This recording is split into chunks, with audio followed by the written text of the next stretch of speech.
In this tutorial, we're going to talk about the HTML markup language. HTML is a very useful language and its syntax is easy to learn. HTML uses a system of tags to render text and display elements in web browsers and mobile devices. Although most people can write for the web without knowing much code using blogs like WordPress or Tumblr, knowing even some basic HTML is useful for customizing pages and troubleshooting difficult layouts. Let's start by talking about the structure or syntax of HTML.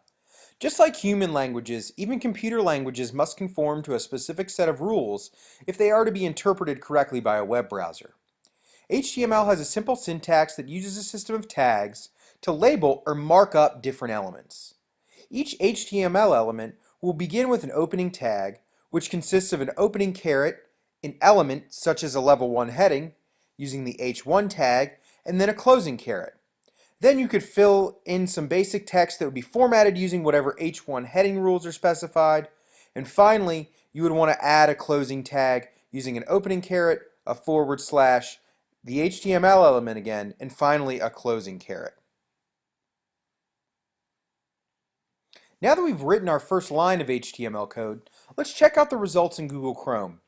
To do this, first we're going to save the file, and then we're going to copy the file path, which directs the browser to open up a particular file on your hard drive. If we have written all of the HTML code with proper syntax, our first heading should be displayed at the top of the page.